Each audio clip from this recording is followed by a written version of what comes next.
Miren, en esta semana yo quisiera dejar de lado los temas sociales que acostumbro siempre a tocar y quisiera enfocarme en el tema político, porque ha sido una semana muy convulsa, muchos temas interesantes en agenda y específicamente yo quisiera referirme a lo que aconteció el viernes pasado, la Alianza Rescate RD. Miren, definitivamente que hay un antes y un después con relación a lo que es el tablero, la configuración del tablero político de cara a las próximas elecciones. Si bien es cierto que el oficialismo había como empañado y criticado y vejado el tema de la alianza porque decían, pero es una alianza que no tiene brillo, pero es una alianza que está en el aire, pero es una alianza que uno dice una cosa y el otro dice la otra. Bueno, finalmente el viernes pasado las comisiones que dirigen dicha alianza pues ya emitieron un comunicado y se han dado los números de forma contundentes y precisas. Entonces, yo recuerdo que en esta misma silla que yo estoy sentada, aquí estuvo con nosotros Karen Ricardo, miembro del comité político, y estuvo con nosotros también César Fernández, que es miembro de la dirección política de la Fuerza del Pueblo. Y me refiero a ellos porque son parte de los partidos que están formando el gran frente opositor y la gran coalición. Entonces, ellos decían que la alianza se estaba trabajando y que en su debido momento se haría el anuncio. Bueno, el viernes fue el escenario y fue el tiempo para ello, porque además los plazos están ahí y había que hacerlo. Entonces, ¿qué resultó finalmente de esto? De meses de trabajo y de grandes horas, de largas horas de hombres y mujeres trabajando, llevando, buscando, negociando. Cuando se habla de intereses, de negociar candidaturas, no es tan fácil. Habían nudos, habían inconvenientes, es lo normal. Son negociaciones, no es negociar por negociar, hay que negociar y ver quién tiene las condiciones real para poder ganar la posición, para ganarse la candidatura, para lograr el éxito, para lograr el poder, que es la vocación de todas las organizaciones políticas partidarias en nuestro país. Entonces, de 158 municipios que tiene la República Dominicana, en la alianza se tiene estipulado 145 de 235 distritos municipales que tiene todo el territorio dominicano, pues se negoció 215 distritos municipales. Y en el orden senatorial también se está trabajando y se tienen unas 16 senadurías ya consensuadas. ¿Qué significa esto? Estamos ante una realidad donde la mayoría de esas plazas, a mi modo de ver, serán ganadas. ¿Por qué? Porque la Alianza Rescate RD, usted puede tener duda de decir, bueno, pero ¿y cómo tú dices que la van a ganar? Por ejemplo, viéndonos el detalle, ¿hay duda de que un Omar Fernández podría ganar la senaduría aquí en la capital? Como yo lo veo, es que no veo mayores dudas. Entonces, por ejemplo, una Cristina Lizardo, que es una persona que tiene todo un historial impecable de la política, que hasta se ha visto afectada su salud porque ha sido la vida consagrada a la política y al servicio. Entonces, un Víctor Fadul, por ejemplo, en la alcaldía de Santiago, este resultado de esta alianza significa que estos partidos dejaron de lado los intereses particulares y pensaron en el más allá, pensaron en lo que viene, en lo que sigue y miraron al pasado, porque en el pasado la torta se rompió porque no lograron ponerse de acuerdo y porque yo quiero esto y porque me toca esto y porque esto es lo mío y eso es lo que quiero. Entonces al final la partidocracia debe ver más allá de la curvita, como decimos en el buen dominicano.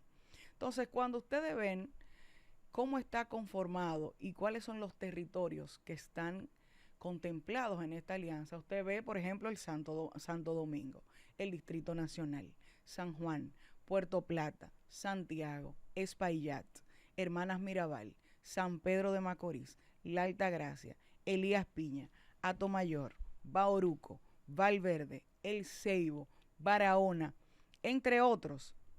Entonces, Fíjense que esta gente no está perdiendo el tiempo.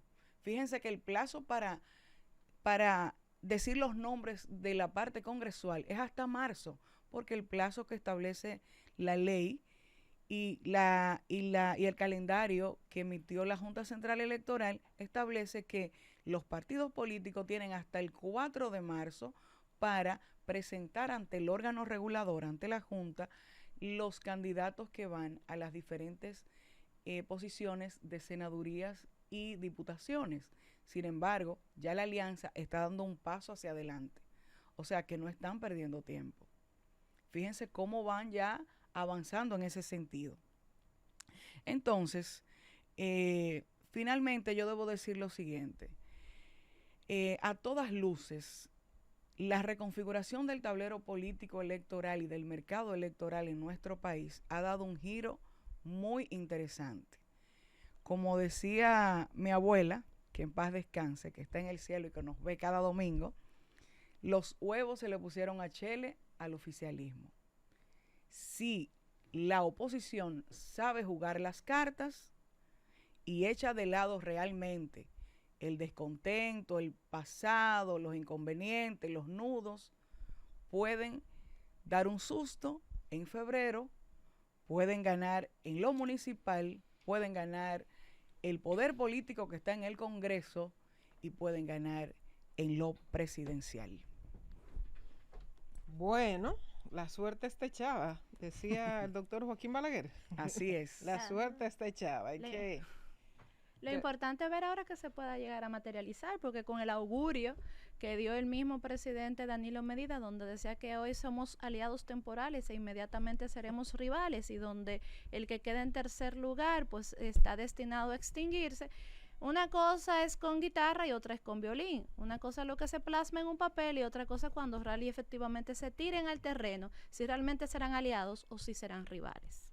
Así es, la política y las alianzas terminan cuando automáticamente termina el proceso. Diablo, que amores que acaban rápido. Sí, es que Pero nada más hay que ver a Zorrilla Osuna, hace 4 años estaba en una tarima y ya estaba este año en otra. Las alianzas terminan cuando termina el proceso electoral, o sea, automáticamente ya alianza queda sin efecto. Pasa, ¿no? Recuerden, siempre lo que pasa es que olvidamos con mucha rapidez. En el proceso del 20 hubo demarcaciones donde fueron unidos el PRM, la Fuerza del Pueblo, el Partido Reformista, y hubo lugares que yo creo que llevaron un mismo candidato todos los partidos políticos.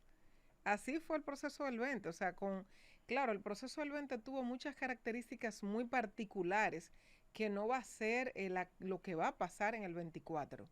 No es lo que va a pasar en el 24. Hay que ver, sin duda, que el gobierno tiene muy buenos números.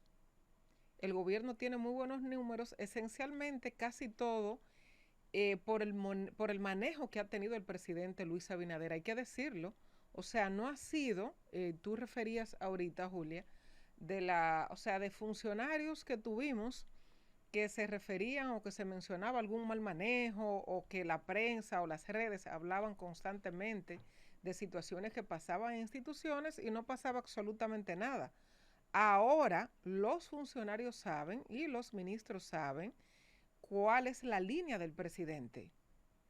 Que algunos la soga corta más rápido que en otro, bueno, ya eso es otro, siempre pasa hasta en las mejores familias. Pero ciertamente el presidente está muy atento, muy pendiente a los detalles, está muy pendiente de los funcionarios y de lo que pasa en las instituciones, y pasan situaciones como esta que pudimos ver ahora de Hugo, que pasa esta situación. Fíjense que yo decía, cuando vi lo de Promipyme, la denuncia de la venta de boletos, y se dice que está pasando en otras instituciones. Dicen el Ministerio de Deportes. Exacto. No tengo constancia de que esté pasando eso en el Ministerio de Deportes, pero yo creo que los funcionarios deben verse en cuando yo vi lo de Promipyme, que el señor hizo la llamada al programa, yo dije, creo que el presidente estaba de viaje en ese momento, Dije, desde que el presidente se entera y vea la situación y se reintegra al país, ese señor le quedan pocos días allí, porque es de lo que ha hablado el presidente constantemente. Entonces, en ese aspecto, el presidente ha sido coherente, hay que decirlo, con muchas situaciones. Entonces, hay que ver, ciertamente, por otro lado, usted tiene el costo de la vida bastante elevado, el tema de la seguridad ciudadana, o sea, hay otros temas que pesan en la población. Entonces, hay que ver cómo haga el pensamiento el electorado al momento de ir a ejercer el voto. ¿Cómo va a ser ese pensamiento? Porque no es cierto que a todo el mundo hay que llevarlo a votar, eso no es verdad, o que hay que darle algo para que vaya a movilizarse. Eso no es cierto. Solo veamos la situación del 20. Solo recordemos la situación del 20. Eso no es verdad que todo el que va o el que está en el poder retiene el poder porque está en el poder. No, no, eso no es cierto. Si fuera así, fueran eternos los partidos que llegan al poder. Entonces, hay que ver cómo haga el pensamiento el electorado, qué tantas personas se movilicen a votar. Va a ser un momento interesante en las próximas elecciones del 24.